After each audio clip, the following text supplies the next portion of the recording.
Janhvi coffee. ಅತ್ತಿಗೆ ಹೊಸ ಚಿನ್ನದ ಬಳೆ ಹಾಕ್ಕೊಂಡಿದ್ದೀರಾ?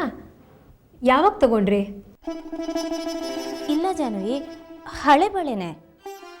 ಏನು ಅದಕ್ಕೆ ಹೀಗೆ ಹೇಳ್ತಾ ಇದ್ದೀರಾ? ನನಗೆ ಚೆನ್ನಾಗಿ ನೆನಪಿದೆ, ಇದು ಆ ಬಳೆ ಅಲ್ಲ.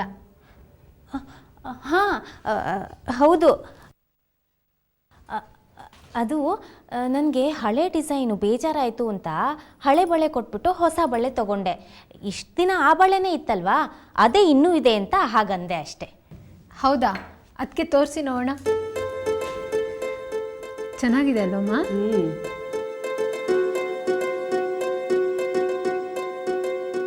ಅತ್ತೆ ಕ್ಯಾಚ್.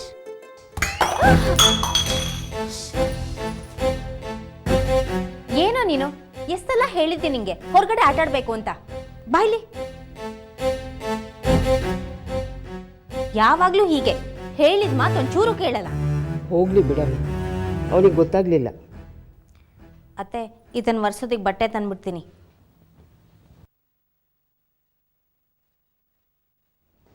ಏಯ್ ಬಾರೋ ಇಲ್ಲಿ. ಕಾಫಿ ಚೆಲ್ಬಿಟ್ಟು ಅಜ್ಜಿ ಪಕ್ಕ ನಿಂತಿದ್ಯಾ? ಬಾಯ್ಲಿ.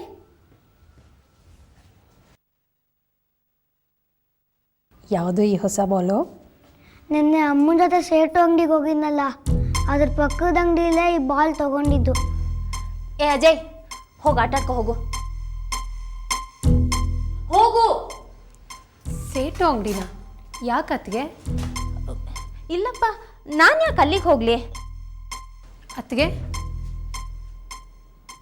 ಸೇಟು ಅಂಗಡಿಗೆ ಯಾಕೆ ಹೋಗಿದ್ರಿ?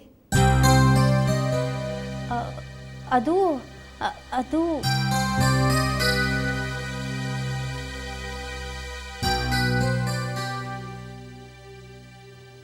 ನಿಮ್ಮ ಹತ್ರ ಮುಚ್ಚು ಮರೆ ಏನು ಹೇಳ್ಬಿಡ್ತೀನಿ. ನಾನು ಹಾಕ್ಕೊಂಡಿರೋ ಬಳೆ ಬಂಗಾರದಲ್ಲ. ಮತ್ತೆ ಗಿಲೀಟ್ದು.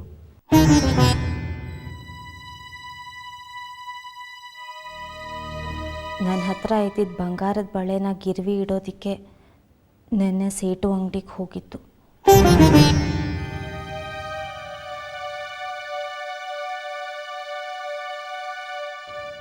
ಬಳೆ ಗಿರ್ವಿ ಇಟ್ಯಾ? ಯಾಕಮ್ಮ?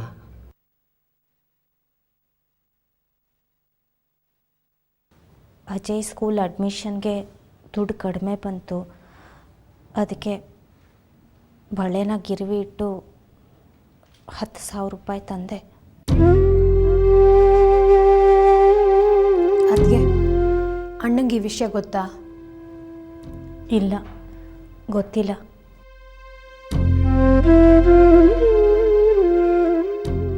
ಜಾನ್ವಿ ಅತ್ತೆ, ಈ ವಿಷಯನ ಅವ್ರ ಹತ್ರ ಹೇಳಕ್ಕೆ ಹೋಗಬೇಡಿ. ಇವ್ರಿಗೆ ಗೊತ್ತಾದರೆ ತುಂಬ ಕೋಪ ಮಾಡ್ಕೋತಾರೆ. ಅಲ್ಲ ಅತ್ತಿಗೆ, ಅಡ್ಮಿಷನ್ ದುಡ್ಡು ಹೊಂದಿಸೋದಕ್ಕೆ ಅಣ್ಣ ಲೋನ್ಗೆ ಅಪ್ಲೈ ಮಾಡ್ಬೋದಿತ್ತಲ್ವಾ? ಆದರೆ ಇವರು ಮನೆ ಮೇಲೆ ಆಗಲೇ ಲೋನ್ ತೊಗೊಂಡ್ಬಿಟ್ಟಿದ್ದಾರೆ, ಅದಕ್ಕೆ ಮತ್ತೆ ಲೋನ್ ಕೊಡಲ್ಲ ಅಂದ್ರಂತೆ.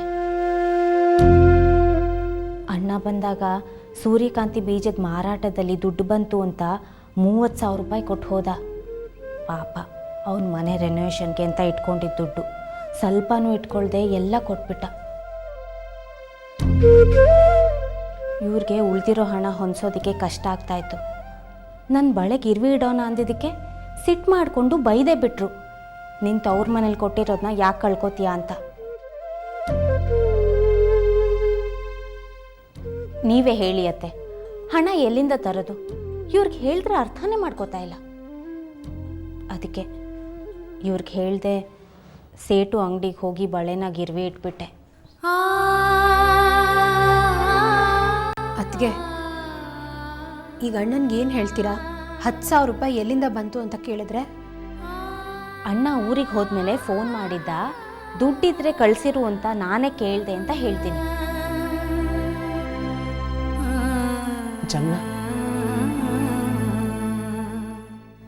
ಇಷ್ಟೆಲ್ಲ ಸಾಲ ಸೋಲ ಮಾಡಿ ಯಾಕೆ ಒದ್ದಾಡಬೇಕು? ಈಗ ಅವನು ಯಾವ ಸ್ಕೂಲಲ್ಲಿ ಓದ್ತಾ ಇದ್ದಾನೋ ಅಲ್ಲೇ ಓದಲಿ ಬಿಡು.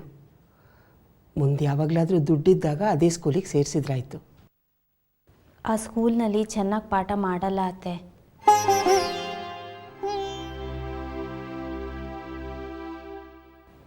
ಜೊತೆಗೆ ನನಗೆ ತುಂಬ ಆಸೆ ನನ್ನ ಮಗುನ ಒಳ್ಳೆ ಸ್ಕೂಲ್ನಲ್ಲಿ ಓದಿಸ್ಬೇಕು ಅಂತ.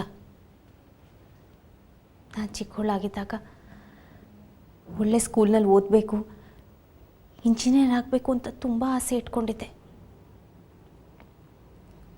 ಆದರೆ ನಮ್ಮ ಮನೇಲಿದ್ದ ಕಷ್ಟಗಳಿಂದ ನನ್ನ ಆಸೆಗಳಾಗಿ ಉಳ್ಕೊಂಡ್ಬಿಡ್ತು.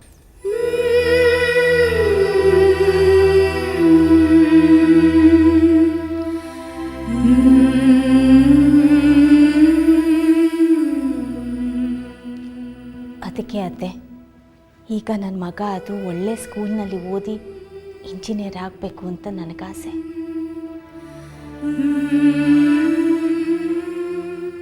ಸರಿಮ್ಮ, ನಿಮ್ಗೆ ಹೇಗೆ ತೋಚುತ್ತೋ ಹಾಗೆ ಮಾಡಿ.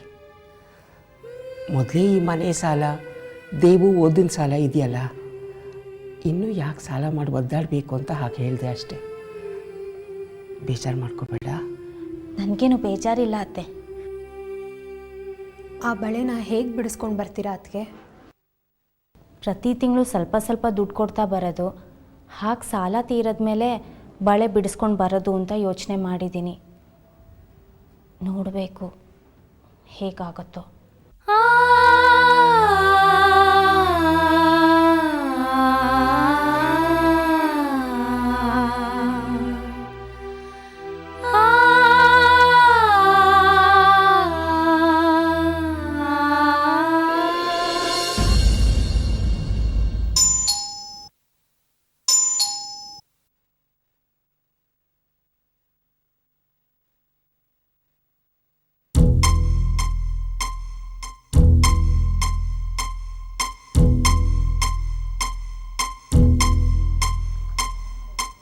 ಓ ರಕ್ಷಾ, ಒಳಗೆ ಬಾ.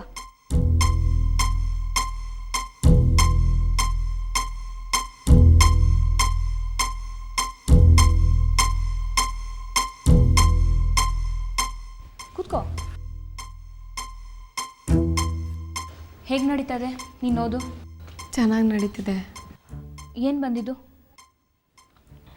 ಏನಿಲ್ಲ, ನಿಮ್ಮ ಹತ್ರ ಸ್ವಲ್ಪ ಮಾತಾಡಬೇಕಿತ್ತು, ಅದಕ್ಕೆ ಬಂದೆ. ಬೇಗ ಹೇಳು, ನನಗೆ ಟೈಮ್ ಇಲ್ಲ. ಅದು ನಿಮ್ಮ ಮತ್ತು ಅಣ್ಣನ ಡೈವರ್ಸ್ ವಿಚಾರ ಮಾತಾಡಬೇಕಿತ್ತು. ಸರಿ, ಅದ್ರ ಬಗ್ಗೆ ಏನು? ಅಣ್ಣ ನನ್ನ ರಾತ್ರಿ ನೀವು ಕೇಳಿರೋ ಪರಿಹಾರದ ಬಗ್ಗೆ ಹೇಳ್ದ. ಡೈವರ್ಸ್ ಪೇಪರ್ಗೆ ಸೈನ್ ಮಾಡಬೇಕು ಅಂದರೆ ಅಣ್ಣ ನಿಮ್ಗೆ 50 ಲಕ್ಷ ಕೊಡಬೇಕು ಅಂದ್ರಂತೆ. ಹೌದು, ಅದಕ್ಕೇನೀಗ? ನೀನು ಏನು ಮಾತಾಡಬೇಕು ಅಂತಿದೆಯೋ ಅದನ್ನು ಬೇಗ ಹೇಳು. ಹೇಳ್ತೀನಿ. ನೀವು ಕೇಳಿರೋ 50 ಲಕ್ಷ ಅಣ್ಣನಿಗೆ ತುಂಬ ಹೊರೆ ಆಗ್ತಿದೆ. ಪಾಪ ಅಣ್ಣ ಅಷ್ಟೊಂದು ದುಡ್ಡು ಎಲ್ಲಿಂದ ತರ್ತಾನೆ? ಎಲ್ಲಿಂದ ತರ್ತಾನೆ ಪಾಪ ಅಂದರೆ? ನನ್ನನ್ನು ಕೇಳಿದ್ರೆ ನಾನೇನು ಹೇಳಿ? ಡಿವೋರ್ಸ್ ಬೇಕು ಅಂದರೆ ತರಬೇಕಪ್ಪ. ಇಷ್ಟಕ್ಕೂ ಡಿವೋರ್ಸ್ ಕೇಳಿದ್ದು ನಾನಲ್ವಲ್ಲ, ಅವನು ತಾನೆ.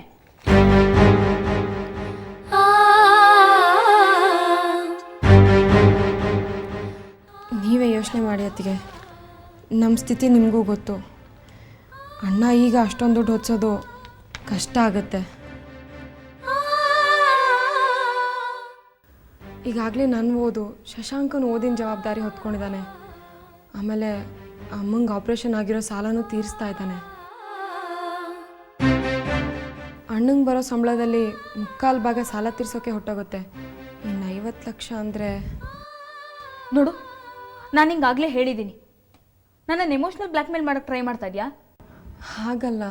ಮತ್ತೆ ಅಣ್ಣನಿಗೆ ನಾವಿರೋ ಮನೆ ಮಾರಿ 50 ಲಕ್ಷ ಹೊಂದಿಸ್ಕೊಡು ಅಂತ ಹೇಳಿದ್ರಂತೆ. ನಮಗಿರೋದು ಅದೊಂದೇ ಮನೆ, ಅದನ್ನು ಮಾರಿದ್ರೆ ನಾವೆಲ್ಲಿರೋದು? ಕಷ್ಟ ಆಗುತ್ತೆ. ಅದಕ್ಕೆ ನಾನೇನು ಮಾಡೋಕ್ಕಾಗತ್ತೆ? ನಾನೇ ನಿಮ್ಮಣ್ಣನ ಡಿವೋರ್ಸ್ ಕೊಡು ಅಂತ ಕೇಳಿಲ್ವಲ್ಲ. ಅವನೇ ನನ್ನ ಹತ್ರ ಬಂದ, ಡಿವೋರ್ಸ್ ಕೊಡು ಅಂತ ಕೇಳ್ದ. ನಾನು 50 ಲಕ್ಷ ಕೇಳಿದೆ. ಈಗ ನನಗೆ ದುಡ್ಡು ಹೊಂದ್ಸೋಕ್ಕಾಗಲ್ಲ ಅಂತ ಹೇಳಿದ್ರೆ ನಾನೇನು ಮಾಡೋಕ್ಕಾಗತ್ತೆ? ದುಡ್ಡು ಕೊಡೋಕ್ಕಾಗಿಲ್ಲ ಅಂದರೆ ಡಿವೋರ್ಸ್ ಕೊಡೋಕ್ಕಾಗಲ್ಲ. ಹೋಗಿ ನಿಮ್ಮ ಅಣ್ಣಂಗೆ ಹೇಳು. ಸ್ವಲ್ಪ ಅರ್ಥ ಮಾಡ್ಕೊಳ್ಳಿ ಪ್ಲೀಸ್. ರಕ್ಷಾ, ನೀನೇ ನನ್ನ ಜಾಗದಲ್ಲಿ ನಿಂತ್ಕೊಂಡು ಯೋಚನೆ ಮಾಡು. ನಾನು ನಿಮ್ಮ ಅಣ್ಣಂಗೆ ಸುಲಭವಾಗಿ ಡಿವೋರ್ಸ್ ಕೊಟ್ಬಿಟ್ರೆ ಅವ್ನು ಯಾರನ್ನೋ ಮದುವೆ ಆಗಿ ಸುಖವಾಗಿರ್ತಾನೆ. ಆಮೇಲೆ ನನ್ನ ಕತೆ ಏನು? ಇನ್ನೂ ಡಿವೋರ್ಸೇ ಸಿಕ್ಕಿಲ್ಲ, ಆಗಲೇ ಇನ್ನೊಂದು ಹುಡುಗಿನ ಮದುವೆ ಆಗೋಕ್ಕೆ ನಿಮ್ಮ ಅಣ್ಣ ಏನೋ ರೆಡಿ ಆಗಿರ್ಬೋದು. ಆದರೆ ನಾನು ಅವನಿಂದ ದೂರ ಆಗಿ 2 ವರ್ಷಗಳಾದರೂ ಇನ್ನೊಬ್ಬ ಗಂಡಸಿನ ಬಗ್ಗೆ ಯೋಚನೆ ಕೂಡ ಮಾಡಿಲ್ಲ. ಸುಖ ಅವನಿಗೆ, ಕಷ್ಟ ನನಗೆ. ನಾನು ದುಡ್ಡು ಕೇಳೋದು ನ್ಯಾಯನೇ ಅಲ್ವಾ?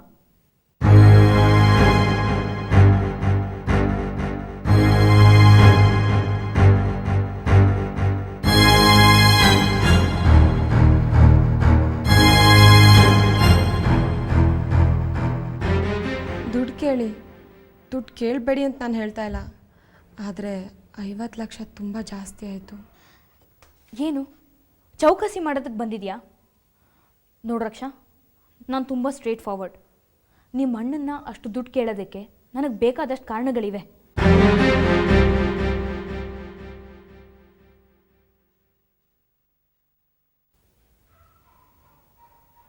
ನಿಮ್ಮ ಅಣ್ಣ ಜೀವನ ಮಾಡೋದಕ್ಕೆ ಒಂದು ಒಳ್ಳೆ ಕೆಲಸ ಅಂತ ಇದೆ. ಆದರೆ ನನಗೇನಿದೆ? ಮದುವೆ ಆದ ಹೊಸರಲ್ಲೇ ಮನೆ ಜವಾಬ್ದಾರಿ ತಗೋಬೇಕು ಅಂತ ಇರೋ ಕೆಲಸನ ಬಿಡಿಸ್ಬಿಡ್ರಿ. ಆಗ ನನಗೆ 5 ವರ್ಷದ ಎಕ್ಸ್ಪೀರಿಯನ್ಸ್ ಇತ್ತು, ಒಳ್ಳೆ ಕೆಲಸ.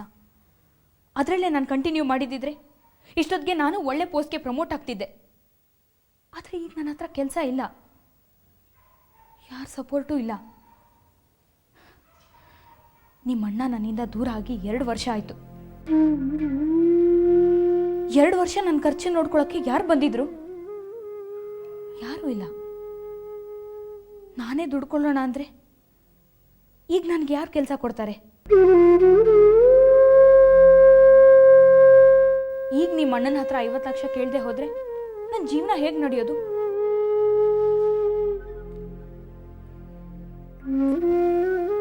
ಆದರೂ ಈಗಿನ ಪರಿಸ್ಥಿತಿಲಿ ಅಣ್ಣಂಗೆ ಅಷ್ಟೊಂದು ದುಡ್ಡು ಹೊಂದಿಸೋದು ಕಷ್ಟನೇ. ಏನು ಅವಾಗಿಂದ ಕಷ್ಟ ಕಷ್ಟ ಅಂತಿದ್ಯಾ? ನಿಮ್ಮ ಅಣ್ಣ ಒಬ್ಬನಿಗೇನೆ ಕಷ್ಟಗಳಿರೋದು, ನನಗೆ ಕಷ್ಟಗಳಿಲ್ವಾ?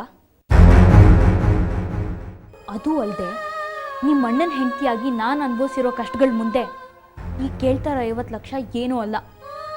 ಏನು ಹೀಗೆಲ್ಲ ಮಾತಾಡ್ತಿದ್ದೀರಾ ನೀವು? ನಮ್ಮ ಅಣ್ಣ ಏನು ಕೊಡಬಾರ್ದು ಕಷ್ಟ ಕೊಟ್ಟಿದ್ದ ನಿಮಗೆ? ಓ ಹೇಳ, ನಿಮ್ಮ ಅಣ್ಣನೇ ಅಲ್ಲ ನಿಮ್ಮ ಮನೆಯವರೆಲ್ಲ ಸೇರಿ ನನಗೆ ಕೊಟ್ಟಿರೋ ಕಷ್ಟಗಳು ಹೇಳ್ತಾ ಹೋದರೆ ನಿಮ್ಮ ಮನೆಯವ್ರ ಮುಖ ಕೆಟ್ಟೋಗುತ್ತೆ.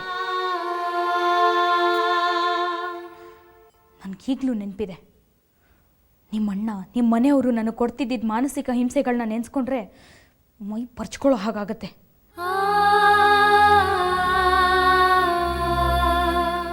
ನಾನು ಮದುವೆ ಆಗಿ ಬಂದಾಗ ನಿಮಗೆ ಗೊತ್ತಿತ್ತು ನಾನು ಎಂಥ ಮನೇಲಿ ಬೆಳೆದು ಬಂದವಳು, ನನ್ನ ಸ್ಟೇಟಸ್ ಎಂಥದ್ದು ಅಂತ. ಅದನ್ನು ಅರ್ಥ ಮಾಡ್ಕೊಳ್ದೆ ನಾನು ಮಾಡಿದ್ದಕ್ಕೆಲ್ಲ ತಪ್ಕೊಂಡು ಹಿಡಿತಾ ನಿಮ್ಮ ತಾಯಿ ನನ್ನನ್ನು ಟೀಕೆ ಮಾಡೋರು, ಚುಚ್ಚು ಮಾತುಗಳನ್ನ ಆಡೋರು. ನಂಗೆ ಹೊಂದ್ಕೊಂಡು ಹೋಗೋಕ್ಕೆ ಸಮಯನೂ ಕೊಡಲಿಲ್ಲ. ಆಗ ನಾನು ಡಿಪ್ರೆಷನಲ್ಲಿದ್ದೆ. ಅದು ನಿಮ್ಮ ಮನೆಯವ್ರಿಗೆ ಯಾರಿಗಾರ ಗೊತ್ತಾಯ್ತಾ? ಇಲ್ಲ, ನಾನೊಬ್ಳು ಫರ್ಗಾಟನ್ ಎಂಟಿಟಿ ಆಗಿಬಿಟ್ಟಿದ್ದೆ ನಿಮ್ಮ ಮನೆಯವ್ರಿಗೆ. ಈಗ ನಿಮ್ಮ ಅಣ್ಣನಿಗೆ ಇನ್ನೊಂದು ಮದುವೆ ಆಗಬೇಕು ಅಂತ ನನ್ನನ್ನು ಇಲ್ಲಿ ತನಕ ಹುಡ್ಕೊಂಡು ಬಂದಿದ್ಯಾಲ್ಲ? ಏನೇನೋ ಮಾತಾಡಬೇಡಿ. ನಮ್ಮ ಅಣ್ಣ ಆಗಲಿ ನಮ್ಮ ಮನೆಯವರಾಗಲಿ ನಿಮ್ಮನ್ನು ಯಾವತ್ತೂ ಆ ಥರ ಟ್ರೀಟ್ ಮಾಡೇ ಇಲ್ಲ.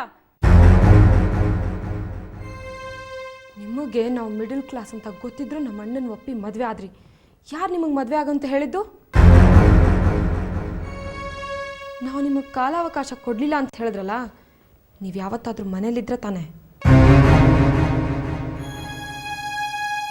ಫ್ರೆಂಡ್ಸು ಪಾರ್ಟಿ ಅಂತ ಸುತ್ತಾಡ್ತಿದ್ರಿ, ಮನೆಗೆ ಬಂದರೆ ಅಣ್ಣನ ಜೊತೆ ಜಗಳ. ನಿಮ್ಮಿಂದ ಮನೆ ಪರಿಸ್ಥಿತಿ ಎಷ್ಟು ಕೆಟ್ಟಿತ್ತು, ನಾವೆಲ್ಲ ಹೊಂದ್ಕೊಂಡು ಹೋದ್ವಿ. ಆದರೆ ನೀವು ಒಂದಿನೂ ಹೊಂದ್ಕೊಂಡು ಹೋಗಲಿಲ್ಲ. ಈಗ ನೋಡಿದ್ರೆ ಹೀಗೆ ಮಾತಾಡ್ತಿದ್ದೀರಾ. Will you please shut up? ಹೆಚ್ಚಿಗೆ ಮಾತು ಬೇಡ. ಆಗೋಗಿರೋದ್ರ ಬಗ್ಗೆ ಮಾತಾಡಿ ಯಾವ ಪ್ರಯೋಜನನೂ ಇಲ್ಲ. ನಿನ್ನ ದೃಷ್ಟಿಲಿ ನೀನು ಮಾಡಿದ ಸರಿ, ನನ್ನ ದೃಷ್ಟಿಲಿ ನಾನು ಮಾಡಿದ ಸರಿ.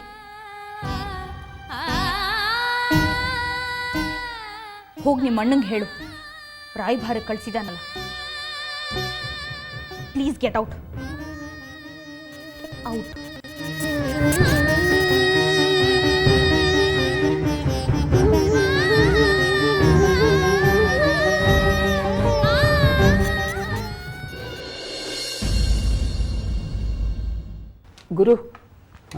ಕಾಫಿ ತರಲಾ? ಬೇಡಮ್ಮ, ಚೆನ್ನಪ್ಪ ಶೆಟ್ರ್ ಹತ್ರ ಹೋಗಿದ್ದೆ, ಅಲ್ಲೇ ಆಯಿತು. ಯಾರು? ಆ ಲೇವಾದೇವಿ ಬಡ್ಡಿ ವ್ಯವಹಾರ ಎಲ್ಲ ಮಾಡ್ತಾರಲ್ಲ ಅವರ? ಹೌದು. ಅಲ್ಲಿಗೇನು ಹೋಗಿದ್ದು ನೀನು? ಮುಂದಿನ ವಾರದಲ್ಲಿ ಅಜಯ್ನ ಸ್ಕೂಲ್ಗೆ ಅಡ್ಮಿಷನ್ ಮಾಡಬೇಕಲ್ಲಮ್ಮ, ಅದಕ್ಕೆ 60,000 ಬೇಕು. ಅದರಲ್ಲಿ ಜಗನ್ನಾಥ್ ಭಾವ 30,000 ಕೊಟ್ಟಿದ್ದಾರೆ. ಇನ್ನು 30,000ಕ್ಕೆ ಸಾಲ ಮಾಡೋಣ ಅಂತ ಅವ್ರ ಹತ್ರ ಹೋಗಿದ್ದೆ. ಕೊಟ್ರಾ ಪೂರ್ತಿ 30,000?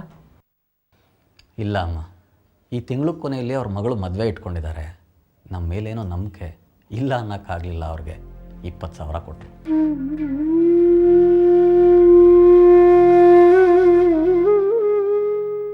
ಎಷ್ಟು ಸಾಲ ಮಾಡ್ತೀಯ ಗುರು? ಈಗಾಗಲೇ ದೇವದತ್ತನ ಎಂಜಿನಿಯರಿಂಗ್ ಓದಿಸ್ಬೇಕು ಅಂತ ಮನೆ ಪತ್ರ ಅಡ ಇಟ್ಟು ಸಾಲ ತೆಗೆದಿದ್ದಾಗಿದೆ. ಅದನ್ನು ಯಾವಾಗ ತೀರಿಸೋದು? ಈಗ ಹೊಸ ಸಾಲ, ದುಡ್ಡು ಕೂಡಿಡೋಕ್ಕೆ ಆಗ್ತಿಲ್ಲ. ಜಾಹ್ನವಿ ಮದುವೆ ಇದೆ. ಏನು ಮಾಡೋದಮ್ಮ, ಜಮುನಂಗಿರೋದು ಸಹಜವಾದ ಆಸೆ, ನನ್ನ ಮಗನ ಬಗ್ಗೆ ನನಗಿರೋದು ಅದೇ ಆಸೆ. ಆದರೆ ಈ ಪರಿಸ್ಥಿತಿಲಿ ಆ ಆಸೆ ಹೊರೆ ಅನ್ನಿಸ್ಬಿಡುತ್ತೆ ಅಷ್ಟೆ. ನಿನ್ನ ಆತಂಕ ನನಗೆ ಅರ್ಥ ಆಗುತ್ತೆ, ಹೋಗಲಿ ಬಿಡು. ಇದರಲ್ಲಿ 20,000 ಇದೆ, ತಗೋ. ಜಗನ್ನಾಥ್ ಬಾಬಾ 30,000 ಕೊಟ್ಟಿದ್ದಾರೆ. ಇನ್ನು 10ಕ್ಕೆ ನಾನು ಯಾರಾದರೂ ಸ್ನೇಹಿತರ ಹತ್ರ ನಾಳೆ ವಿಚಾರಿಸ್ತೀನಿ. ಗುರು, ನಾನೊಂದು ವಿಚಾರ ಹೇಳ್ತೀನಿ, ಆಮೇಲೆ ನೀನು ಜಮುನನ ಬೈಕೊಡ್ದು. ಏನಮ್ಮ ಅದು? ನೀನು ಆ ಮಿಕ್ಕ 10,000ಕ್ಕೆ ಸ್ನೇಹಿತರ ಹತ್ರ ಸಾಲ ಮಾಡೋದು ಬೇಡ. ಯಾಕೆ? ಸ್ಕೂಲಿಗೆ ಕಟ್ಟಬೇಕಾಗಿರೋದು 60,000, ನಮ್ಮ ಹತ್ರ ಇರೋದು ಬರೀ 50 ಮಾತ್ರ. ಇನ್ನು 10,000 ಬೇಕೇ ಬೇಕಲ್ಲಮ್ಮ. ಅದು ನಿನಗೆ ಹೊರೆ ಆಗುತ್ತೆ ಅಂತ ಜಮುನ ತನ್ನ ಬಳೆ ಅಡ ಇಟ್ಟು 10,000 ತಂದು ಕೊಟ್ಟಿದ್ದಾಳೆ. ಬಳೆ ಅಡ ಇಟ್ಬಿಟ್ಲ? ಹೌದು ಕಣ, ಅವಳನ್ನ ಬೈಬೇಡ. ಅಜಯ್ ಎಜುಕೇಷನ್ ಬಗ್ಗೆ 1000 ಕನಸುಗಳನ್ನು ಇಟ್ಕೊಂಡಿದ್ದಾಳೆ. ನಿನಗೆ ಹೇಳ್ದೆ ಕೇಳದೆ ಬಳೆ ಅಡ ಇಟ್ಟಿದ್ದಾಳೆ ಅಂತ ನೀನು ಅವಳ ಮೇಲೆ ಕೂಗಾಡಬೇಡ. ನಿನಗೆ ಯಾವಾಗಲೂ ಮೂಗಿನ ತುದಿಲೇ ಕೋಪ. ನೀನು ಅವಳ ಮೇಲೆ ಏನಾದರೂ ಕೂಗಾಡಿದರೆ ನನ್ನ ಮೇಲೆ ಆಣೆ. ಕೂಗೋಲ್ಲಮ್ಮ, ನಾನು ಚಿಕ್ಕವನಿದ್ದಾಗ ನಿನಗೆ ನನ್ನ ಬಗ್ಗೆ ಕನಸುಗಳಿದ್ವಲ್ಲ, ಅದೇ ಕನಸುಗಳು ಜಮುನಂಗಿರೋದು. ಅವಳ ಉದ್ದೇಶ ಸರಿಯೇ, ನಾನು ಅದನ್ನು ಗೌರವಿಸ್ತೀನಿ. ಅವಳ ಮೇಲೆ ಕೂಗಾಡೋದಿಲ್ಲ. ತಗೋ, ಈ 20,000 ಎತ್ತಿಡು.